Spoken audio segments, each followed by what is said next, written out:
Y comenzamos con el primer tema del día aquí en el programa y vamos a hablar de algo muy importante. Signos para identificar si sufrimos de violencia. Para ello me encuentro acompañado del doctor Víctor Ríos, él es psicólogo. Bienvenido al programa. Muy bien, muchas gracias, Piero. En realidad es un tema bastante coyuntural, pero también hay que dar signos bastante claros de esta violencia que no solamente sujeta a la mujer, sino también el varón y la familia en general, que luego termina en algo fatal, ¿no? Exactamente. ¿Qué se entiende por violencia contra la mujer? La violencia en realidad es todo un ciclo, ¿no? Y esta violencia es cuando se van a vulnerar lógicamente los derechos de la otra persona y vamos a hacer cosas en contra de la voluntad. Y muchas veces se ejerce la manipulación como hecho importante para que la persona termine haciendo cosas en contra de lo que va contra ella misma, ¿no? Porque condiciona su libertad emocional, su libertad psicológica, condiciona incluso su libertad física. No es que los encierren en una reja, pero ese condicionamiento de la libertad emocional, físicamente es no sales a tales horas, etcétera. Por si acaso te dejo encerrado que lo están robando y cosas como esas, ¿no? Entonces hay signos bastante importantes de cómo la otra persona va avanzando sin darnos cuenta. En el caso de la persona agresora, ¿tiene que ver algo o qué tanto influye la familia o la crianza desde pequeño? Lamentablemente, la persona que es agresora, el victimario, generalmente tiene una familia agresiva que lo contiene, que lo justifica, incluso hasta en términos legales, ¿no? ¿Cómo vas a denunciar a mi hijo? ¿Cómo vas a hacer ello? ¿Acaso no lo amas? Entonces se pone el amor por delante ante una situación violenta que sabemos que antes que lleguen los golpes y los maltratos, primero empezaron los insultos, palabras soeces, y mucho más atrás empezó esa no tolerancia y no tolerancia y no te soporto. Y este no soportar te hace de que luego termine en ese ciclo, ¿no? Difícil. ¿Qué lleva a una mujer poder excusar a su propia pareja que la golpea, que la maltrata? Lo que pasa es que una mujer que ya esté en el ciclo de esta violencia, del golpe, del insulto, es porque en su personalidad ya hay un insumo. Y este insumo es que suele ser dependiente, suele ser depresiva, suele ser un poco obsesiva, la autoestima no está en condiciones, por lo tanto está siempre buscando que alguien la valide, pero una cuestión importante es también el tipo de educación que ha recibido la mujer. De repente ella en su cuerpo, en sus ojos y en sus oídos no ha decodificado lo que es amor, cariño, y lo ha recibido de mala forma en la educación, con golpes de los padres, de los hermanos. Entonces eso hace que su ambiente siempre ha sido hostil y el día de mañana que va a buscar una persona va a ser su verdugo para que le dé continuidad a ese hecho de violencia.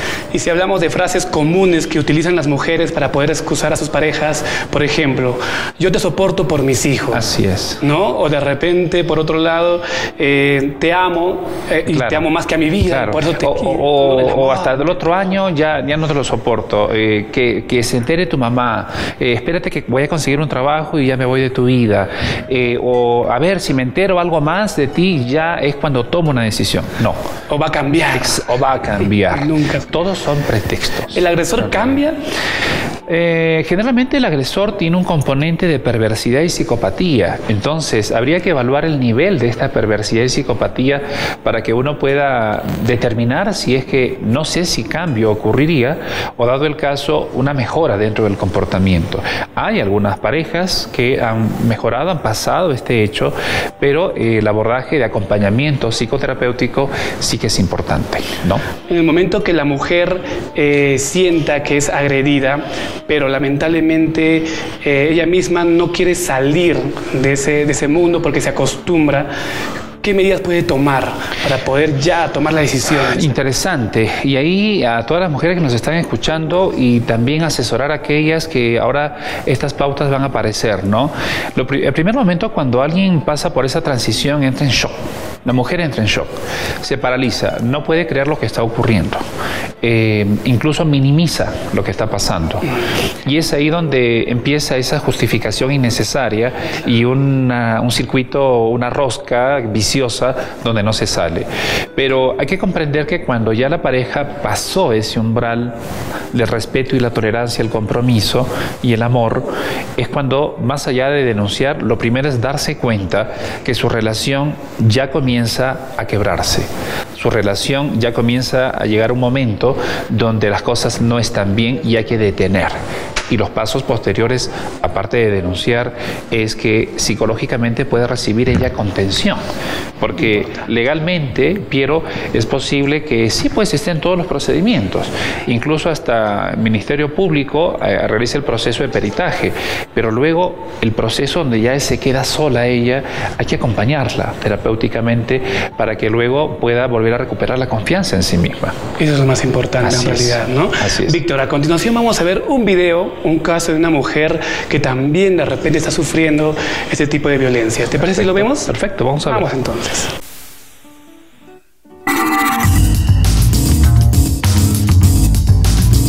Mi nombre es María, tengo 33 años y 4 años con mi enamorado.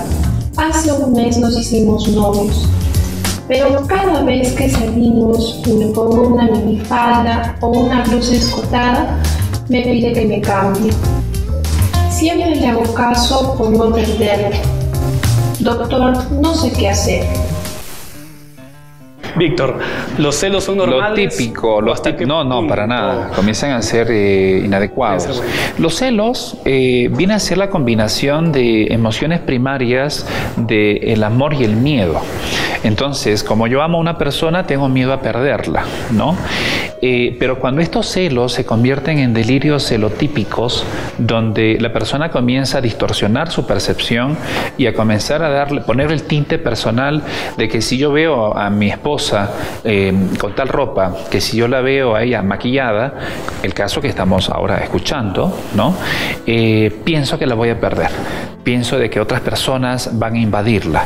Ahí es cuando la percepción comienza a dar un vuelco completo sobre el hombre y piensa que al controlar aquello es cuando ya va a calmar su angustia. Y es inadecuado. ¿Por qué? Porque en algún momento no solamente será el tema de cómo viste, si maquilla, si se arregla, por qué te bañaste, por qué te bañaste, incluso temas muy complicados. Porque ¿Por qué te te perfume? Así es, ¿por qué te pintaste las uñas? Te maquillaste. Exactamente, ¿no? Ahí es cuando medimos ese nivel de perversidad o psicopatía que alguien pueda tener o de obsesión frente a querer controlar la situación. ¿Y qué sucede cuando el agresor empieza a aislar, en este caso a la víctima? Bueno, es típico, es su característica. Sí. Comenzarla a aislar para que luego no tenga defensa, no tenga consejo, no tenga quien le diga qué es lo que está pasando. Entonces el agresor se va dando cuenta cuando la presa quiere escapar. Entonces, bueno, presa mal dicho quizá, pero... y la retiene como y la retiene. Entonces no le conviene de que otras personas intervengan en esto. Aparte, el celo es tan alto, Piero, que no solamente es hacia otro hombre. El celo es, ¿y qué hacías con tu papá? ¿Y qué hacías con tu mamá? ¿Y qué estabas haciendo con tus hermanos? Es decir, claro, sobrepasa las dimensiones reales del celo natural que puede existir cuando otro varón la va mirando a la pareja o sentimos que hay un coqueteo. Es otra dimensión, ¿no? Comenzamos a fantasear. ¿Qué otros signos podemos tomar en cuenta si sentimos que estamos siendo agredidos en el caso de las mujeres? Acá hay cosas muy típicas. Lo primero es cuando la tolerancia comienza a acabarse. Por otro lugar, comienza a ser más autoritario, comienzan a haber prohibiciones sin fundamento. La vida sexual comienza a ser el premio castigo, ¿no? Entonces, donde si tú no haces caso, ya no tenemos un momento importante. Y dentro de la vida sexual hay algunos matices, porque aparece ese agresor sin darnos cuenta. Entonces es como que te ato, ¿no? Te amarro, o te asfixio un poco, o te maltrato. O la palabra, ¿no? Si no eres mía, no serás de nadie. Y eso es mentira, típico, ¿no? La vida en realidad tiene otros aristas donde cada uno tiene que ser libre. Pero lo más importante es cuando nos damos cuenta si alguien está ingresando en el ciclo de violencia es cuando siente que la persona pierde ya su libertad. Entonces, cuando ya no hay libertad y hay muchos miedos, ahí está pasando algo que hay que intervenir inmediatamente. Víctor, a continuación vamos a presentarte otro caso. Perfecto. Para poder resolverlo. Muy bien. Hola, mi nombre es Ruth, tengo 24 años. Cada vez que me equivoco, mi pareja siempre me critica, me humilla, utiliza palabras como tonta, bruta, tarada, entre otros adjetivos muy hirientes. Y me duele mucho porque a veces lo hace frente a mis amigos. Y yo le dije que no haga esas cosas, que no me gustan. Y él siempre me promete que va a cambiar. Y es muy complicado para mí dejarlo. ¿Debería darle una oportunidad o qué debería hacer, doctor?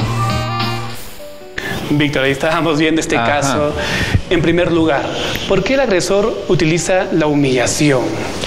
Lo que pasa es que dentro de ese rasgo de perversidad o de psicopatía que hemos estado hablando, sobre todo en la perversidad, yo necesito humillar a mi víctima. Yo necesito verla sufrir. Yo no, sino el que tiene el rasgo, ¿no? Es decir, el agresor necesita encontrar esa desestabilidad emocional y eso lo alimenta, ¿no? Y esto es típico porque es público.